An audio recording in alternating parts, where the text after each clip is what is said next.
سے کیا نماز اور زکوٰۃ کا قیامت کے دن سوال ہوگا؟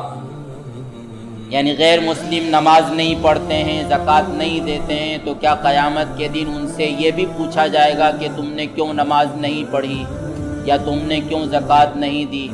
ان سے پوچھا جائے گا یا نہیں پوچھا جائے گا، لیکن ہم سے تو سوال نہیں ہوگا، یہ بات صحیح ہے۔ یعنی ہمیں ان چیزوں کے متعلق تحقیق کرنا چاہیے جس کا تعلق ہمارے عمل سے ہے یا جس کا تعلق عقیدے سے ہے۔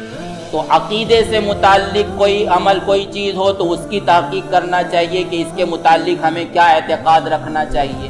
اور عمل سے متعلق کوئی بات ہو تو اس کی ہمیں تحقیق کرنا چاہیے کہ ہمارا یہ عمل درست ہے یا نہیں۔ اب یہ ایسا سوال ہے کہ جس کا تعلق نہ تو ہماری عملی زندگی سے اور نہ اس کا تعلق اعتقاد سے ہے، اور نہ قیامت میں ہم سے سوال ہوگا کہ کفار سے پوچھنا ہے یا نہیں پوچھنا۔ تو بہرحال عقیدے اور عمل سے اس سوال کا تعلق نہیں ہے، تو ایسے چیزوں کے پیچھے نہ پڑنا چاہیے۔ تاہم اگر سوال کیا ہی گیا ہے تو سورہ مدثر میں ہے کہ جب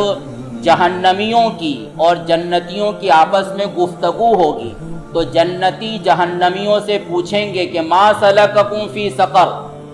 کہ تم لوگ کیوں جنت میں جائیے جہنم میں داخل ہوئے ہو؟ تو وہ جہنمیوں کی طرف سے جواب ملے گا قالوا لم نک من المصلین ولم نک نطعم المسکین وکنا نخوض مع الخائضین وکنا نکذب بیوم الدین حتی اتانا الیقین، کہ ہم جہنم میں کیوں داخل ہوئے؟ تو وہ کہیں گے کہ اس لیے ہم جہنم میں داخل ہوئے کہ ہم نماز نہیں پڑھتے تھے، ہم کو اس لیے جہنم میں داخل کیا گیا کہ ہم غریبوں کو کھانا نہیں کھلاتے تھے، ہم کو اس لیے جہنم میں داخل کیا کہ ہم بیکار بیٹھے ہوئے ادھر ادھر کی غپ شپ کرتے رہتے تھے،